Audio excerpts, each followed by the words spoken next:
আমাকে জেলখানায় নেওয়ার পরে ঠিক তার পরের দিন থেকে জেল গেটে যাওয়া শুরু করে আমাকে এটা বলার জন্য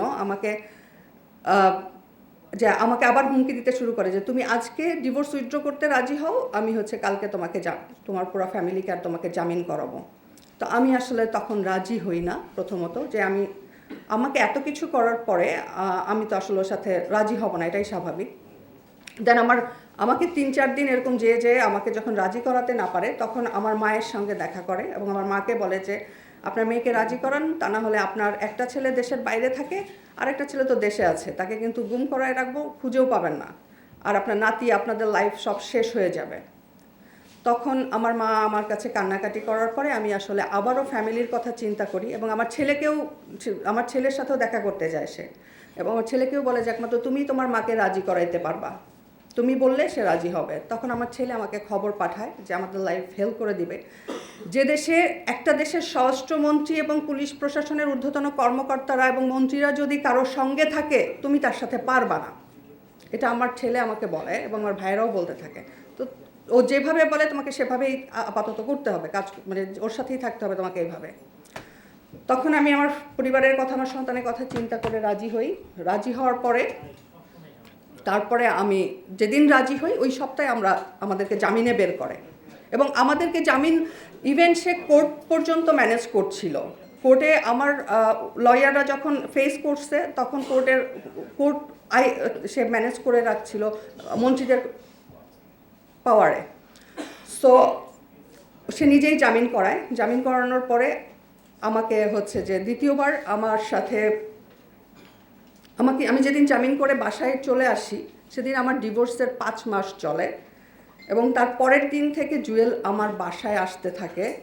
তখনও আমাদের ডিভোর্স উইথড্র করা হয়নি এবং কোনো রিম্যারেজ করা হয়নি। আমার বাসায় আসতে থাকে এবং ভয়ভীতি দেখিয়ে জোরপূর্বক আমার সঙ্গে স্টে করতে থাকে। আপনারা সবাই বুঝতে পারছেন তো, তাই না? ডিভোর্স উইথড্র হয়নি, আমি তখনও তার ওয়াইফ না, তখন সে আমার সঙ্গে থাকে, আমার বাসায় স্টে করে। ডিভোর্স উইথড্র করে তারও 2 মাস, মিনিমাম 1.5 মাস পরে, এবং কোনো রকম একটা কাগজের সাইন নিয়ে সে আমার সাথে রিম্যারেজের একটা নাটক করে আমার সাথে আবার থাকে। এখনও পর্যন্ত আমি তৃতীয়বার তাকে ডিভোর্স দেইনি, এখনও আমি তার ওয়াইফ। আমি আরেকটা কথা বলি, জুয়েলের সাথে আমার পরিচয়টা কিভাবে। জুয়েলের সঙ্গে আমার পরিচয় জুয়েলের খালাতো ভাই মাহিন, যে ছিল আমার বেস্ট ফ্রেন্ড। দেখাচ্ছি, দিস ইজ দ্য মাহিন। আমার পরিবারের পারিবারিক যে কোনো প্রোগ্রামে সে আসতো, যে কোনো অনুষ্ঠানে আমার সাথে থাকতো, আমার সব কিছুর সাথে। মাহিনের সাথে যখন আমরা একসাথে আড্ডার ছবি বা আমার পরিবারের বিভিন্ন অনুষ্ঠানের ছবি সে দেখতো, সে জুয়েল সৌদি আরব থেকে এইসব ছবি পোস্ট দেখতো জুয়েলের মাহিনের পেজে, তখন সে আমার প্রতি ফিদা হয় এবং পাগল হয়ে যায় আমার সাথে ইন্ট্রোডিউস হওয়ার জন্য। এবং আমার সব কিছু জেনে সে মাহিনের মাধ্যমে মাহিন তার সাথে আমাকে পরিচয় করে দেয়, মাহিনের মাধ্যমে পরিচিত হই। এবং সে যখন আমার সাথে পরিচিত হয় তারপর থেকে সে শুরু করে আমাকে ইমপ্রেস করা, যে আমাকে সে বিয়ে করবে, আমাকে সে পছন্দ করে। সে খুব দুঃখী মানুষ, তার ওয়াইফ তাকে ছেড়ে চলে গেছে বাচ্চা কাচ্চা নিয়ে, সে সেপারেটেড।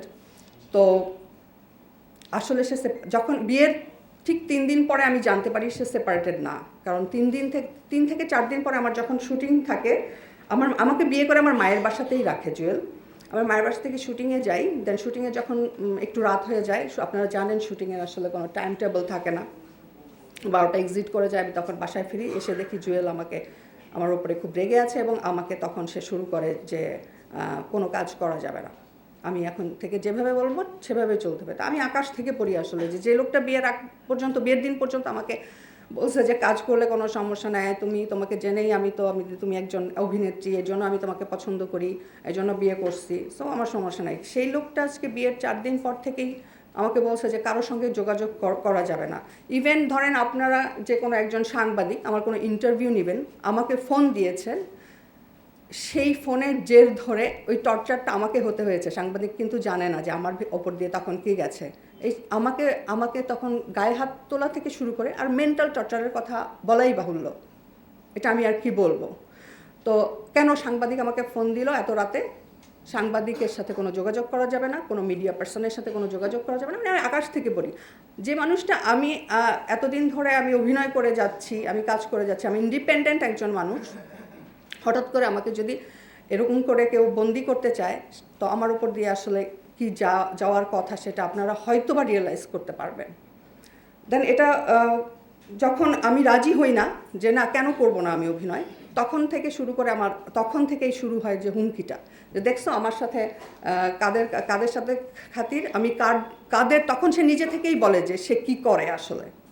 সে হুমকি দিতে চেয়েই সে নিজের কথা নিজে বলে দেয় যে ওই স্বরাষ্ট্রমন্ত্রীর টাকা পাচার করে, সে ওই ফজলে রাব্বি ছিল ডেপুটি স্পিকার, তার টাকা পয়সা, তার সাথে খুব ভালো সম্পর্ক, আরও অন্য যারা শাহজাহান খান যেসব মন্ত্রী ছিল তাদের সাথে তার কী সম্পর্ক, এবং টাকা পাচার করতো। তো তারা তাকে বলতে পাগল, এবং আমি নিজেও দেখেছি তাদের সাথে যখন আমারই সামনে ফোনে কনভারসেশন তার হয়, ফোনে কথোপকথন, আমি নিজে দেখেছি যে একজন মন্ত্রী কীভাবে, জুয়েল কিন্তু আসলে কোনো সাংগঠনিক আওয়ামী লীগের নেতা ছিল না, কিন্তু তার কেন এত পাওয়ার ছিল, টাকার ব্যাপার ছিল এখানে, এবং মেয়েবাজির ব্যাপারও ছিল। ওদেরকে মেয়ে সাপ্লাই দেওয়া থেকে শুরু করে, এবং টাকার ব্যাপারটাই বেশি ছিল, মেয়ে হয়তো কম দিত, কিন্তু আমি যতটুকু দেখেছি আমার নিজের চোখে, এবং আমি রিয়েলাইজ করেছি আমার জীবন দিয়ে যে ওদের টাকা কিভাবে জুয়েল পাচার করতো।